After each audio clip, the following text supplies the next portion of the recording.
নারীদের জন্য আলাদাভাবে যৌন হয়রানির জন্য এবং এই ধরনের সেক্সুয়াল অ্যাসল্টগুলোর জন্য আলাদাভাবে ব্যবস্থাপনা নেওয়া হোক, যেভাবে বাইরের বিভিন্ন দেশের স্পেশাল ভিকটিমস ইউনিট করা হয় শুধুমাত্র নারীদের জন্য না, যে কোনো ধরনের সেক্সুয়াল ক্রাইমের জন্য এই ধরনের আলাদা ইউনিট এবং আলাদা নীতি নির্ধারণ করা হয়।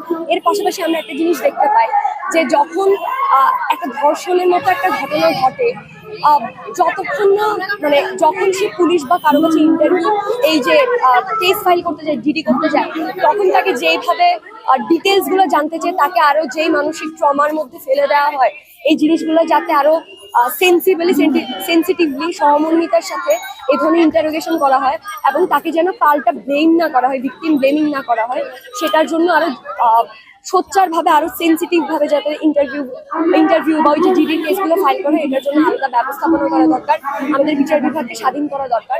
এগুলো সম্পর্কে একটা প্রস্তাবনা পত্র আমরা আজকে দিয়েছি। আচ্ছা, স্বাধীনতা তো আমরা আসলে একটা পরাশক্তি থেকে পেয়েছিলাম, অন্য একটা দেশ আমাদের মানে দেশ ভাবে না। এখনো আমাদের কেন রাস্তায় দাঁড়াতে হয় প্রতিটা রেপের ঘটনার পরে, ধর্ষণ, খুন, হত্যা এ ধরনের ঘটনার পরে? এটা আসলে পুরুষতান্ত্রিকতার সমস্যা। মানে এখানে পুরুষতান্ত্রিকতা বলতে আমি আসলে বোঝাতে চাচ্ছি যে এই যে নারীদেরকে আমাদের সমাজে একটা দ্বিতীয় শ্রেণীর প্রাণী হিসেবে মানে ভাবা হয়, যে পুরুষ হচ্ছে প্রথম শ্রেণীর প্রাণী আর নারীরা হচ্ছে দ্বিতীয় শ্রেণীর প্রাণী। পুরুষ সবকিছু যা করতে পারে, নারীরা তার অনেকাংশেই সেই স্বাধীনতাটা বা সেই যোগ্যতাটা তাদের নাই বলে মনে করা হয়। এখন ধর্ষণের ঘটনাটাও আসলে মানে এটার বুঝতে হলে আমাদের ধর্ষণের পেছনের কারণটা বুঝতে হবে। ধর্ষণ আসলে শুধুমাত্র নারীদের সাথে হয় এমন না, নারীদের সাথে অনেক অধিকাংশ পরিমাণে হয়। এর পাশাপাশি পুরুষ বলেন বা আপনি লিঙ্গ বৈচিত্র্যের মানুষজন বলেন, ইভেন আমরা দেখি যে গরু, ছাগল, ভেড়ার সাথেও ধর্ষণের ঘটনা ঘটে। পাকিস্তানে, ইভেন বাংলাদেশের বিভিন্ন জায়গায় এই ধরনের নেককারজনক ঘটনা আমরা শুনেছিলাম। এগুলো আসলে পাওয়ার প্লের ব্যাপার। নারী প্রধানমন্ত্রী থাকার পরও নারীরা কেন অনিরাপদ, এটা আসলে একটা যৌক্তিক প্রশ্ন।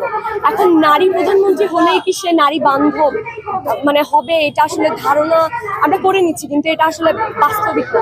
একজন পুরুষও কিন্তু নারী বান্ধব হতে পারে। আমাদের এই আয়োজনে সংহতি জানাতে আসা অনেক পুরুষরাও আসলে আমাদের সাথে সংহতি জানাচ্ছে। তারা ওই ধরনের সব পুরুষ তো আর পিতৃতান্ত্রিকতার চর্চা বা ধারণ করে না, বা নারী বিরোধী বা নারী বিদ্বেষীও হয় না। এখন আমাদের প্রধানমন্ত্রী কেন নারী বান্ধব না, এটা আসলে সে ব্যক্তি হিসেবে কতটা নিকৃষ্ট সেটার কথা বলবো আমি। একজন স্বৈরাচার কখনো নারী বান্ধব হবে, বা এই ধরনের পুরুষতান্ত্রিকতা আসলে নারীরাও লালন করে না, এটা কোনোভাবে বলা যায় না। এই যে মৌমিতার যে ধর্ষণের নেককারজনক তারপরে হত্যার যে ঘটনাটা ঘটলো, এখানে তার একজন নারী সহকর্মীও ওই জায়গাতে উপস্থিত ছিল এবং এটার অংশ হিসেবে আমরা শুনতে পাই তার কিছুটা সত্যতাও মেলে। আসলে এই সমাজে শুধু পিতৃতান্ত্রিকতা বলতে আমি কিন্তু পুরুষদের দোষ দিচ্ছি না। এখানে ওই মানে একটা গোত্রের পুরুষের পাশাপাশি এই আমাদের সমাজে যে নারীরা আছে তারাও এই পিতৃতান্ত্রিকতার বাহক। এই জন্যই আসলে মূলত নারী প্রধানমন্ত্রী হলো, আমাদের দেশে দুইবার নারী প্রধানমন্ত্রী ছিল, দুইজন ছিল। তারপরেও আইনের ক্ষেত্রে বলি বা এই নারীদের যৌন আইনের ক্ষেত্রে বলি, তারা কোনো ধরনের বাস্তবিক সলিউশন কিংবা কোনো বাস্তবিক কাঠামো তৈরি করে দিয়ে যেতে পারে নাই। বরং এই কাঠামোতে শুধু নারী না, পুরুষ থেকে ধরে একটা শিশু, বয়োবৃদ্ধা সবাই এখানে আসলে নিপীড়িত ছিল, কিন্তু নারীদের প্রতি নিপীড়নের মাত্রাতিরিক্ত এবং অন্যদের চেয়ে অনেক পরিমাণে বেশি, যার কারণে আমাদের নারীদের ব্যাপারে আলাদাভাবে কথা বলতে হচ্ছে, সোচ্চার হতে হচ্ছে।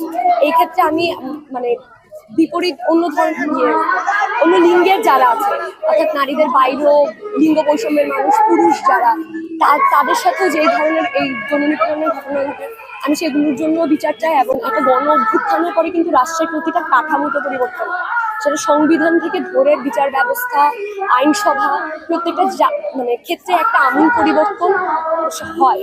এখন এই গণ অভ্যুত্থানের পরে আমরা চাই যে আমাদের আইন ব্যবস্থা আরো নারী বান্ধব করা হোক, যেটা 13টা ধারা ছিল। আমরা আশা করব আপনারা ওই 13টা ধারা পড়বেন এবং আমাদের একজন উপদেষ্টা আজকে উপস্থিত ছিল, আমি আশা করছি শুধুমাত্র তিনি না, সবাই মিলে এই যে নারীদের প্রতি যে বৈষম্য এবং যেই ধরনের অ্যাসল্টগুলো হয় এগুলোর যাতে আর না হয়, সিস্টেমেটিক ভাবে এটা ডিল করার চেষ্টা করবেন এবং যেই ঘটনাগুলো ঘটে এগুলো যাতে যথার্থ এবং দ্রুততম সময়ে বিচার হয়। 180 দিন আমরা সময় নির্ধারণ করে দিয়েছি, যেন 180 দিনের মধ্যে বিচার কার্যক্রম সম্পূর্ণ করা হয়।